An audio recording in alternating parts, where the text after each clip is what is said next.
Every team, every topic, everywhere. This is Believe.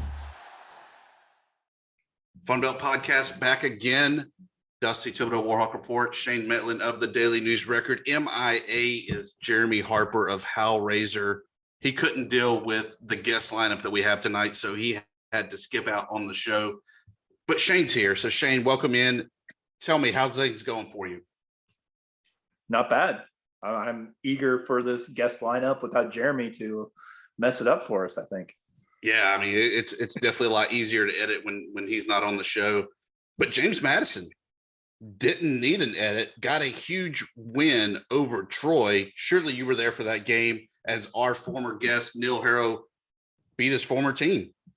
Yeah, it was an exciting game. It looked like JMU had it completely wrapped up with about 30 seconds to go. And then Troy scored 6 points in 5 seconds to make it a 1-point game. JMU ended up holding on and is alone atop the women's basketball standings again. And I think Troy JMU women's basketball is going to be something that's fun for fans of that sport for a long time.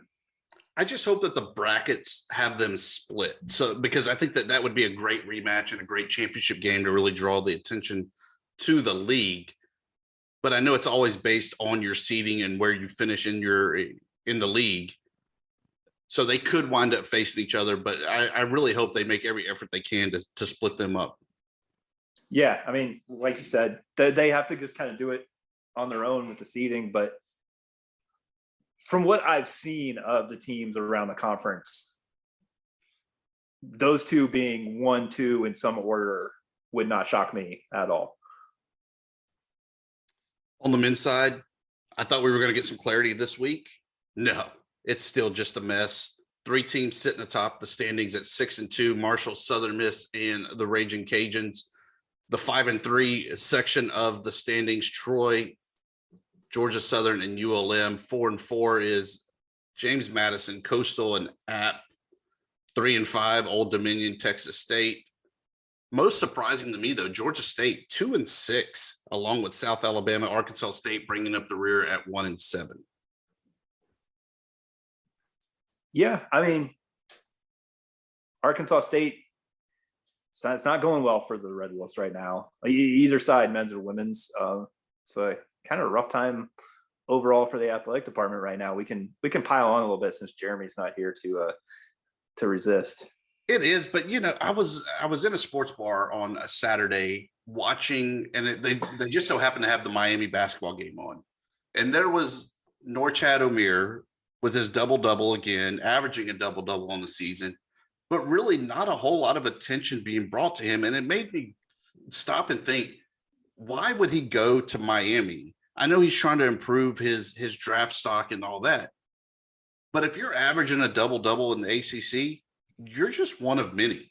If you average a double-double in the Sun Belt, you're probably going to be player of the year along with Jordan Brown. So they might even split it as a co. But you're going to have that attention that's going to boost your draft stock anyway.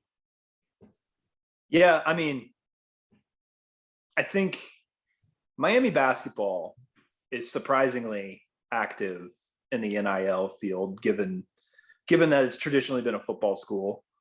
And I'm guessing that probably had something to do with the decision. But like you said, I mean, he could be a star, like a true star in Jonesboro right now.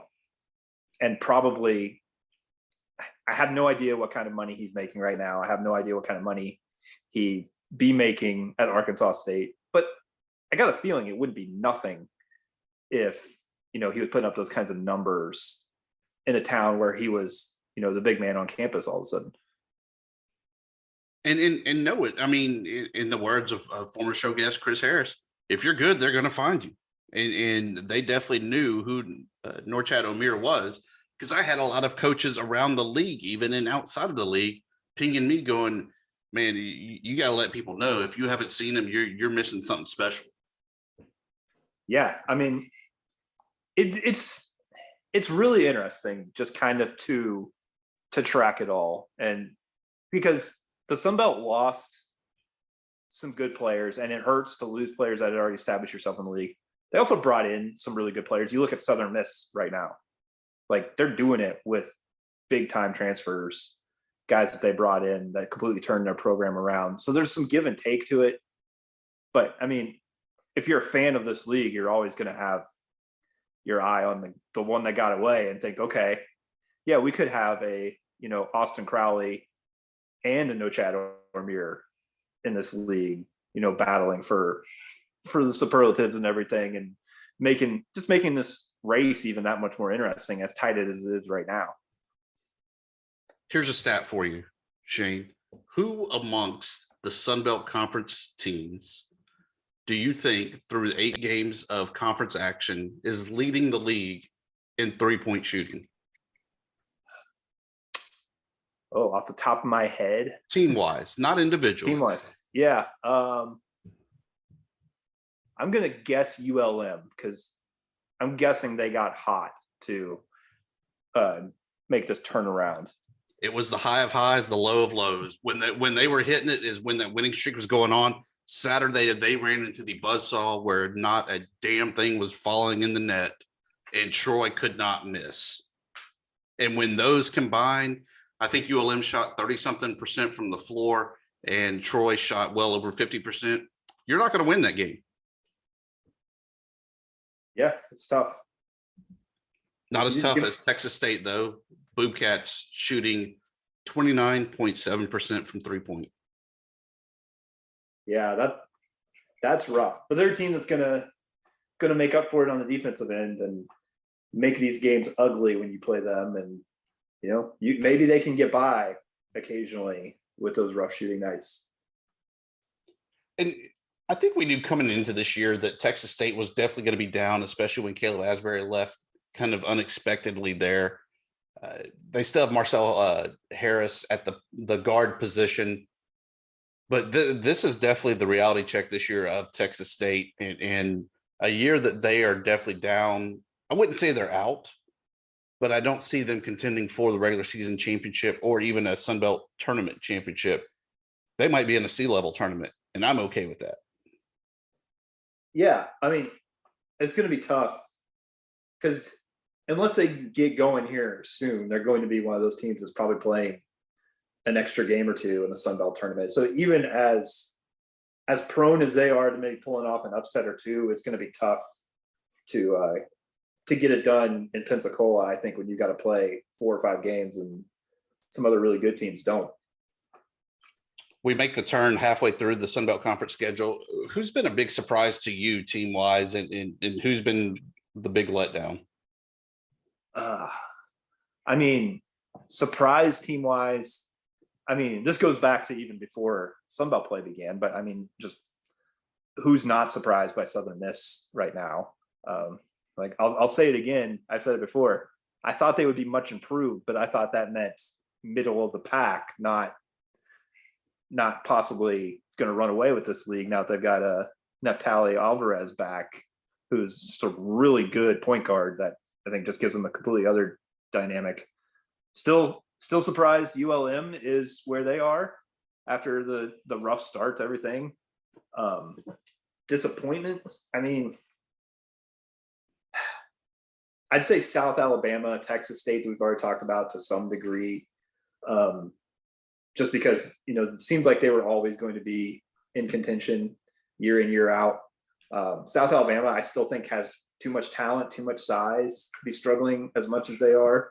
I even put JMU probably in the disappointment category right now.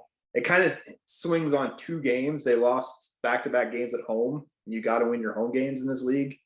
They win some games they should have won at home against App State and Texas State, but they're tied for first place too. And in the mix of all this, but now they kind of have no room for error when it comes to winning some games at home and stealing a few on the road. I think my disappointment team is App State. And here's why I think that. They go to Southern Miss, have a great game, but wind up falling by 6 points. They rebound against a Coastal Carolina team that really they had on the ropes and should have gotten a big win, only get a 1-point win. Then they have Georgia Southern lose by 2 on a last-second shot. lose in overtime to Coastal Carolina when they just couldn't hit a bucket for anything. I feel like they're just so inconsistent. And I know that Coach Kearns is definitely ripping his hair out because they're not even playing solid defense like he's known for. Yeah.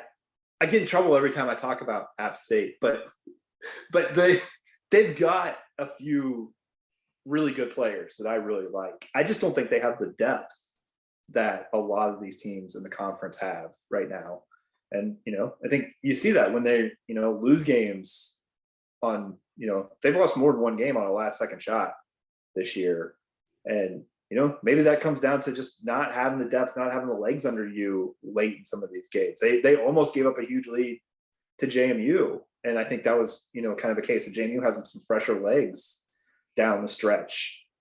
And yeah, I just there's a couple of guys on that team that I really like. I think CJ Huntley has developed into a really nice big man, but I just don't think they have, when they go to their seventh or eighth guy, it's not the same caliber as some of the other teams they're playing.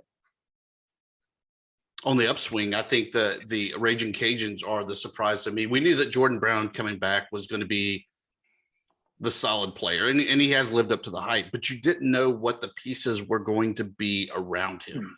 And I feel that Bob Marlin has really gotten that team to gel and play very well together while they're sitting at 6-2, 16-4 overall. They're on a 6-game win streak right now. And I think that they are getting hot at the right time, hoping that they don't peak right now, though, because you really want to be that hot team like they were last year as you get ready to go to Pensacola. Yeah.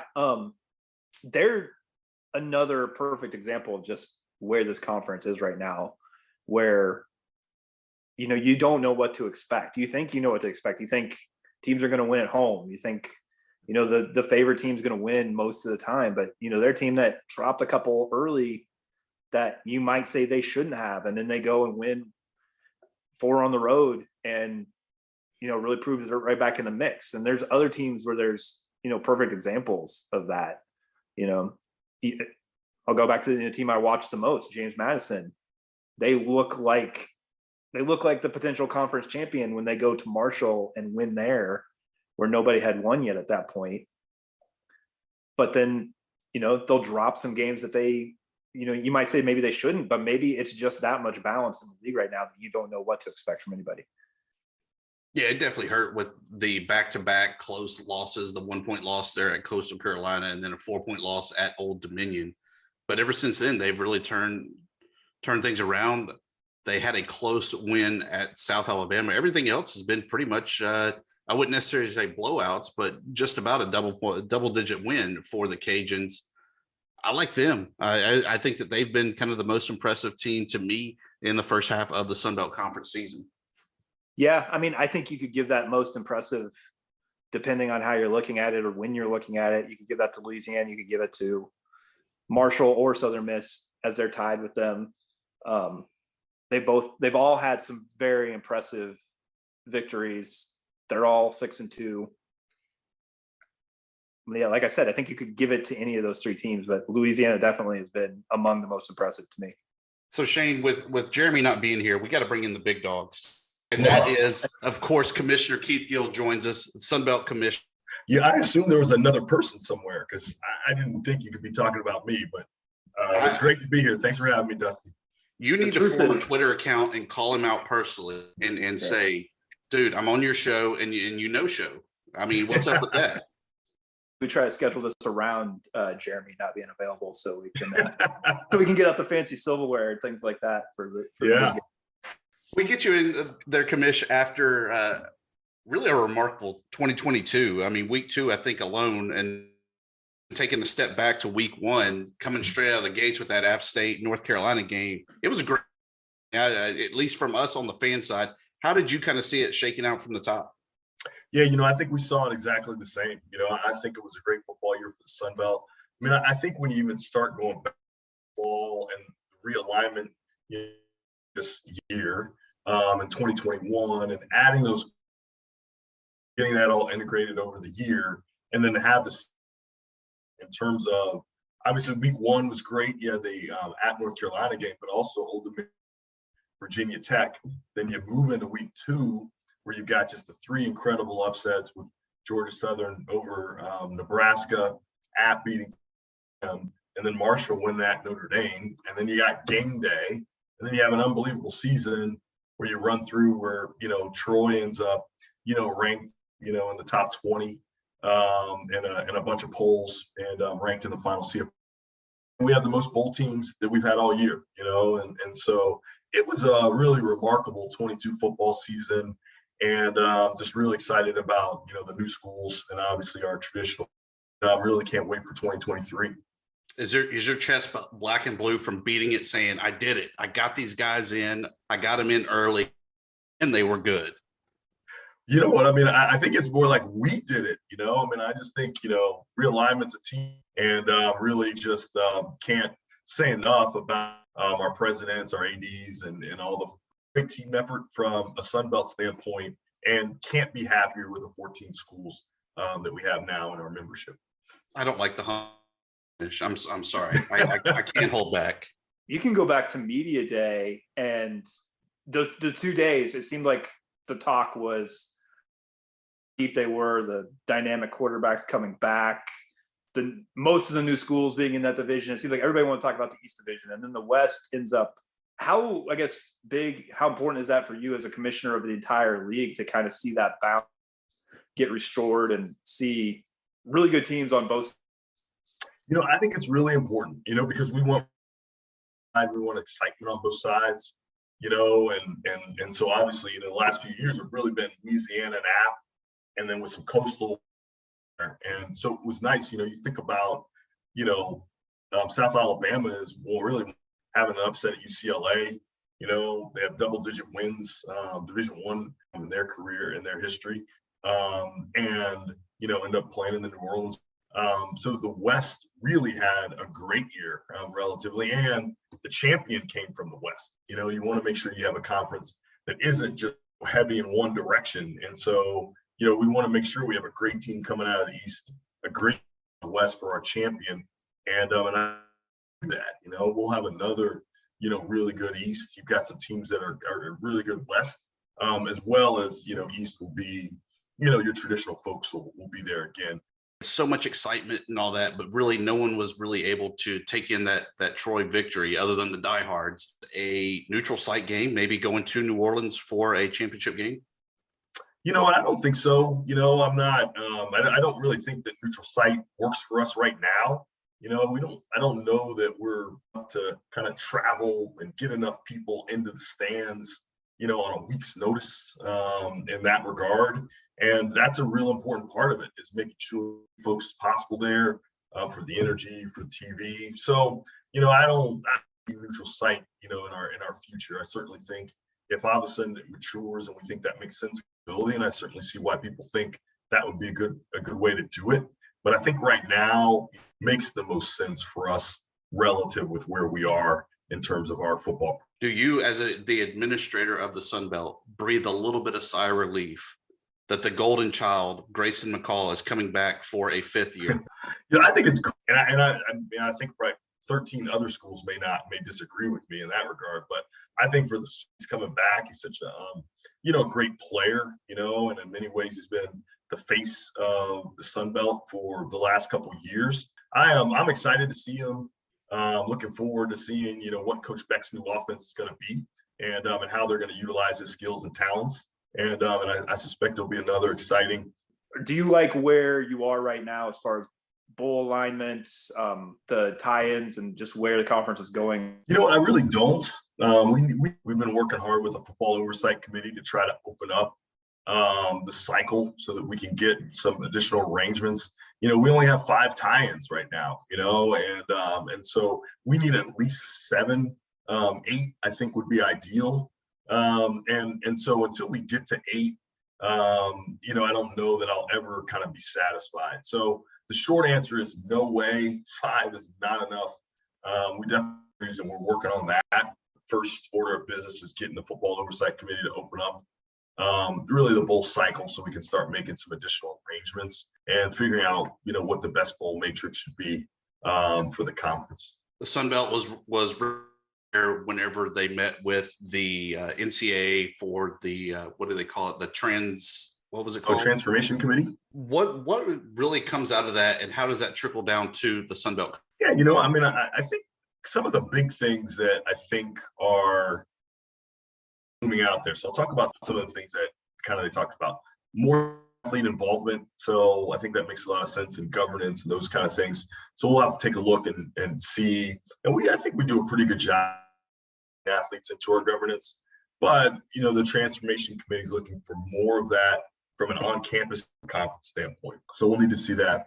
There's also some health and safety things that are going to be really important in terms of covering student athletes, injuries, athletic-related injuries, mental health. Those things are going to be really important. I think our schools do a good job, but it'll be nice to kind of and make sure we're doing, kind of looking into those things. They're hanging out there to see kind of what's going to happen. Membership requirements at FBS and Division I generally. What are those going to be strengthened? So I think that's something looking out there. Representation from a governance standpoint, differently. Should the council look differently? There's going to be some more sport oversight committees. So the sport is going to be significantly, different in that regard. So I think there's some things like that are still, left to be desired. And then the one that's probably been most reported on is this kind of championships bracket expansion. I have no idea where that's going. It seems like the group recommended kind of looking at each sport, and in sports where there's 200 plus participants, should there be 25% opportunity to go to postseason? And so I think all the sports will take a look at that. Again, I think there's some upside for the Sun Belt. I think a lot of people think, hey, if that expansion happens, it's going to go to A5 schools. I'm going to think that certainly the A5 will get their share, but so will we. And so I don't know that that's the worst thing in the world. Last year we had Cliff on from Coastal Carolina. He mentioned the NCAA tournament. Put them all in 1 through 320, seed them, but the higher seed gets the home game so that you could have the likes of a Duke, Grambling State. I love it. I thought he was a little off at the time, but if it's proposed, we might as well go all in. Yeah, I don't know that I would support everyone in the NCAA tournament. So I think one thing that's important about the men's basketball tournament is that it works really well. And so if we're going to start tinkering with it, we just got to be really careful and make sure we understand the outcomes and make sure there are no unintended. I do think looking at expansion makes sense. 350 plus team tournament to me doesn't seem like that's the way to go in men's basketball. Because 68 works pretty well. The question is, could 78 work better? Could 90 work better? You start getting past 96. I think you start creating some issues, but I certainly think the conversation is certainly a good one to have. Were you at all surprised that the transformation committee didn't come with a recommendation, at least that I saw, some sort of COO or executive vice president, somebody at FBS football similar to what Dan Gavitt does in basketball? No, I'm not surprised, because I'm totally against that. And I think one of the things that people don't like the Dan Gavitt piece is Dan Gavitt runs a basketball championship. I mean, that's really kind of his primary responsibilities.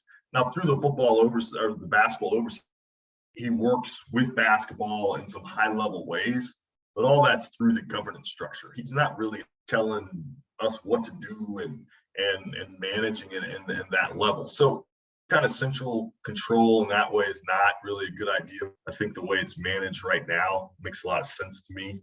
And I think, I just use COVID as an example, which is, we wanted to play during COVID. If there was a probably wouldn't have gotten to play because the NCAA was trying to drive everyone towards not playing. So I prefer kind of controlling our own destiny. And I don't think a czar is a good idea. And I'm not surprised that the transformation didn't recommend that. And I certainly, continue to hear that, but don't feel like there's a lot of support for that. Moving on to basketball, I know one of the big things that you talked about in the offseason was we got to improve net. We got to improve net. We got to improve net.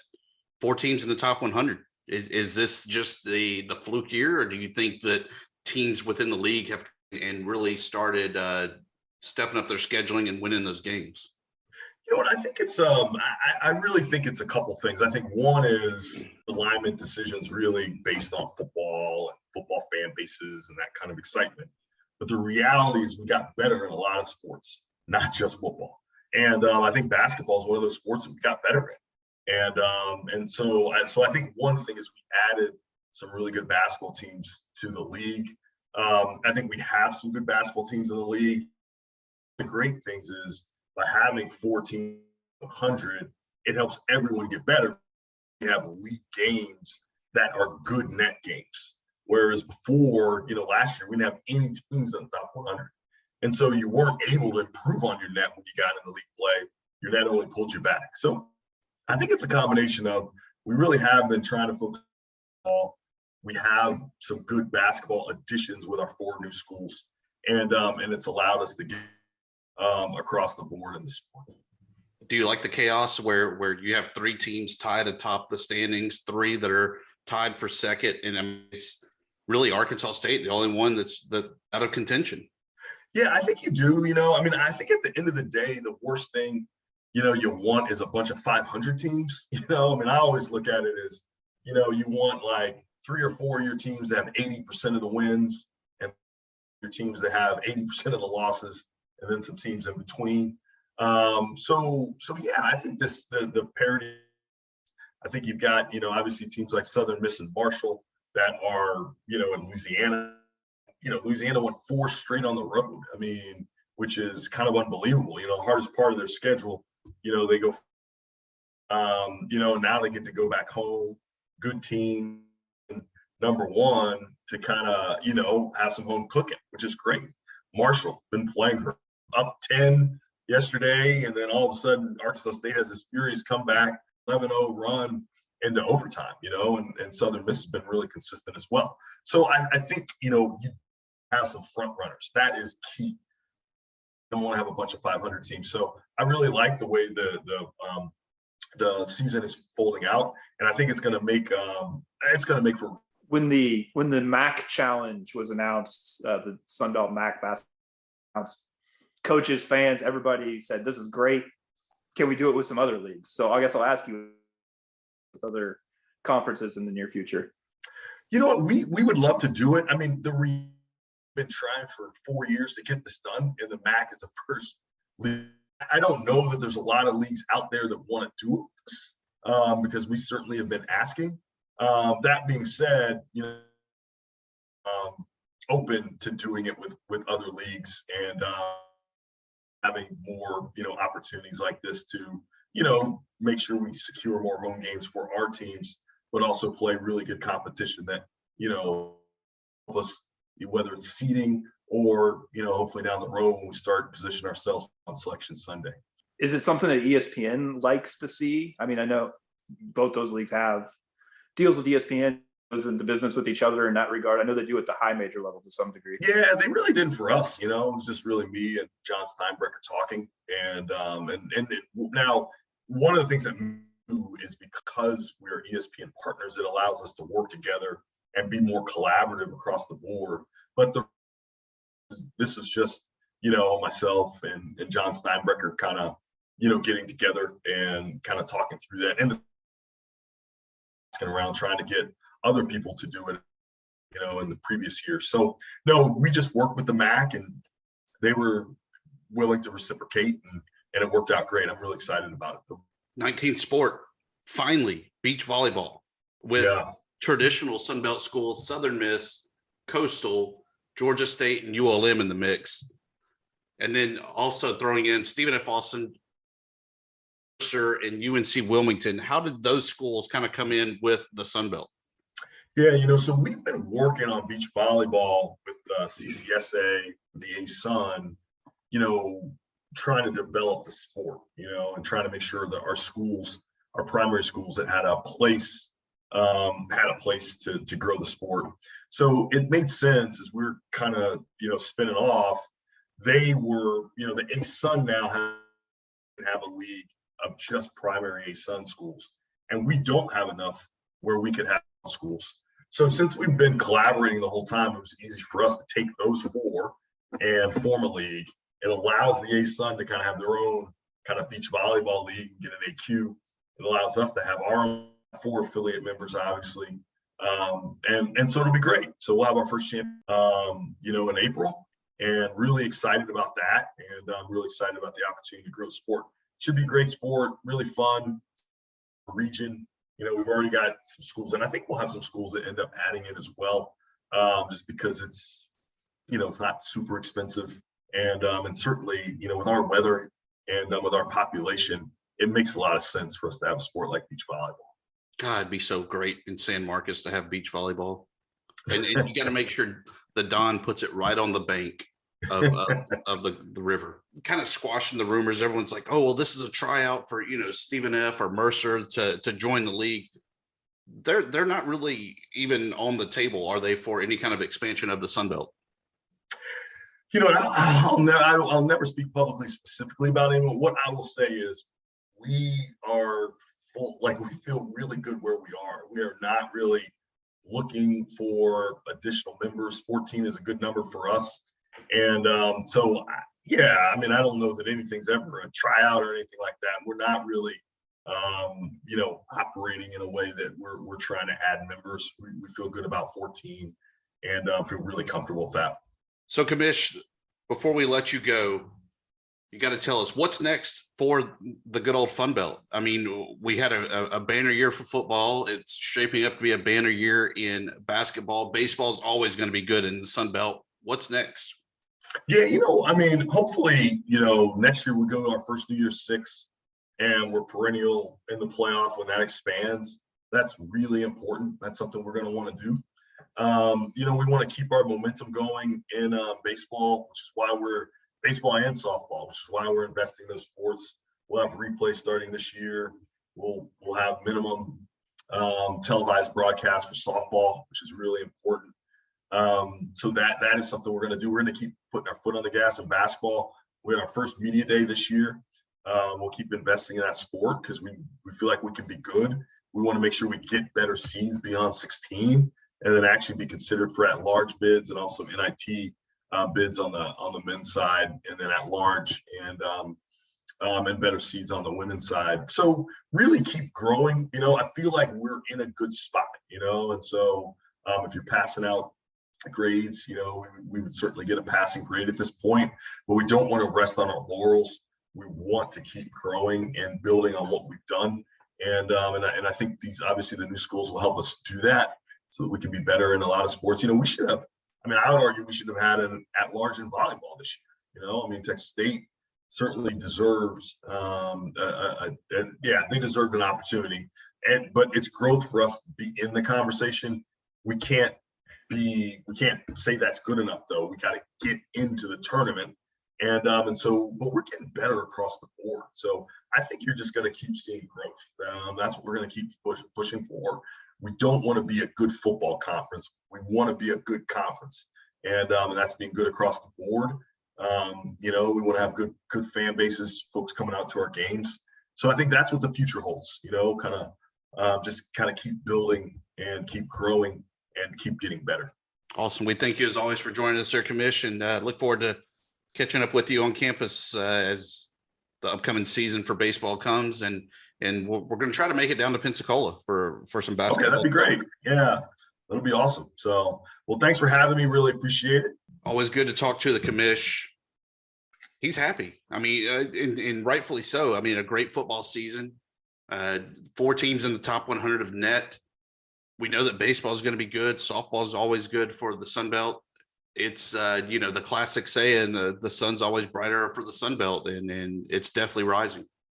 Yeah, some things we didn't even really talk about much is success in soccer or other sports, volleyball. We talked a little bit about, but yeah, across the board, he's got to be pretty happy with where his conference is right now, and should only continue to get better in the money sports like football and basketball, I would think.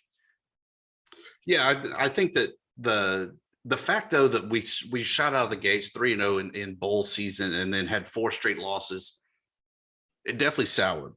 But I think that that's going to drive the hunger for 2023 to be an even bigger year, huge upsets for the Fun Belt Conference. And I'm looking forward to football season already.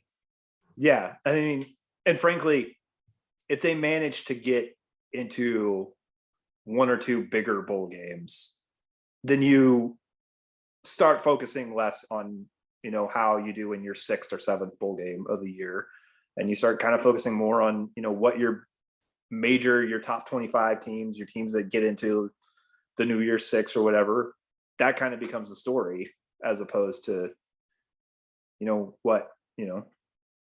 offense to a Coastal Carolina this year, but what they did in the midst of a coaching change and their quarterback kind of deciding to sit out and all the things, you don't worry about that as much in what is kind of a meaningless game if you have something that you can look at as more meaningful. And I think they're getting to that point, but to some degree, the Sun Belt beat itself up this year to the point where they weren't in the mix. Although I think you can go back and look. It's hard to really justify. I'm not saying Tulane shouldn't have been in the Cotton Bowl. They proved that they were worthy. It's just hard to say that they were that much more worthy than Troy, that never got any consideration at all for that when you go back and look at everything. Yeah, I think that Southern Miss loss for Tulane to me was one that was tough to get over. I mean, I know a little biased and adding more weight to that game with it being a Sun Belt Conference team, but I really am just shocked still that Troy was not even in the others for consideration. It's like they just did not exist. They were over and not 12-13 win team. Yeah, I mean, Troy should have been in the conversation. And if you're having that conversation and you're saying, well, Tulane won at Kansas State and look what Kansas State did, and that's your difference maker, I can buy that. I can listen to that argument. What doesn't sit right for me is that you're not even having that conversation about Troy and Tulane, or Troy and whoever else from the American or Conference USA or anybody else you want to put in the mix. It just never seemed like Troy, as the conference champion, as a team that beat a really good South Alabama team, as a team that beat, what ended up being a struggling Coastal team down the stretch, but a team that had been in the top 25, they don't get credit for those wins when it comes to the national conversation. And that's where, it rubs me the wrong way, is that they're just not even like being discussed at that time where they should have. Do you think it would have changed if James Madison would have been eligible and it would have been a James Madison Troy championship game? Does that conversation change? I don't think it changes that much, because you're still not talking about, a top 25 team at the time. You're still not talking about a Power 5 win, which is what, Tulane's really hanging their hat on lately. I think it might have changed if, it had been a Marshall or somebody who had that win that everybody saw later on that you're talking about. But, they go through the buzzsaw and they get chewed up by their own conference, which we know how tough that is, but nobody else outside of the Sun Belt diehards maybe understand how tough it would be to get through the Sun Belt with one or two losses, or a South Alabama, like Commissioner Gill discussed. They were one play away from having a really, really good win. I'm never getting past that game against the UCLA. Every time I think I am, somebody else brings it up. But I mean, it's a completely different conversation if South Alabama wins that game. Then that gives Troy's victory over South Alabama that much more validity. And it gives, if South Alabama happens to ride that momentum to the conference championship, then you're talking about them having just as good of a win as Tulane had. And they didn't go lose on the road to, or at home to, an AAC or a Conference USA school in that case. So the Sun Belt's really close. It's just a matter of luck. They need luck. Luck. There's some luck involved, and it's just, you got to be the team, the conference, the team, whatever that they're talking about when the season begins. Otherwise, it's really hard to kind of get over that hump. And maybe Troy will be the team that they, teams are talking about. Maybe James Madison, maybe Coastal, maybe South Alabama. Maybe those teams will be the ones they're talking about next year when it's a different look AAC. But every year you're always losing that part that's kind of your talking point. For Troy, to me, their loss of Carlton Marshall, the NCAA all-time leading tackler, is gone. Todd Centeio from James Madison, who just set the world on fire, is gone. And so with that question of, are these mid-majors really going to be able to have the talent that replaces that caliber of player? I don't think until we can have that consistent turnover will we really have that beginning of the year conversation. Yeah, I mean, I will say there are some teams that are showing up on those, way too early, day after the season ends, top 25s. James Madison's been on one of them.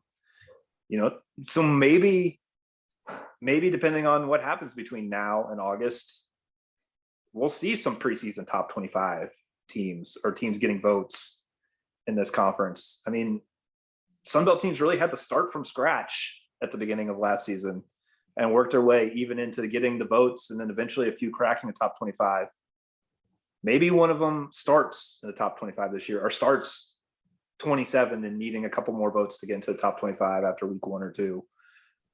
I don't know, but it does seem like they're getting a little bit more attention heading into spring ball. The other thing that Commish really talked about was the expanding of the NCAA tournament. I remember when it was a big deal that it was 64 hard set. There was no first 4. There was 64. You're in, you're out. It seems like we've grown, because that is kind of the moneymaker is the NCAA tournament. So we went up to 68 teams. What is the right number, or is there a right number that we go to? Do we do the Cliff Ellis in 1 through 300, whatever? I don't know. I mean, I'm one of those people who my initial reaction is, no, I've loved this the way it is for my entire life. Why are you going to mess with me? I've already had to go through one spring where I didn't even have an NCAA tournament, and I thought I was going to die, not from COVID, but from not having the NCAA tournament to watch. So don't mess with it now. But at the same time, every change that's happened over the years, whether, like you said, whether it's getting to 64 the way it was for a long time and then going from 64 to 68, every time it happens, people complain, people don't like it, and then they're used to it after a couple of years, and it is what it is. And I don't know, I mean, 90 or whatever sounds like a drastic change, but I've also seen ideas tossed out where it's actually more like a pre-tournament. You got some teams playing to get into that 64 team field. And I maybe could possibly buy into that.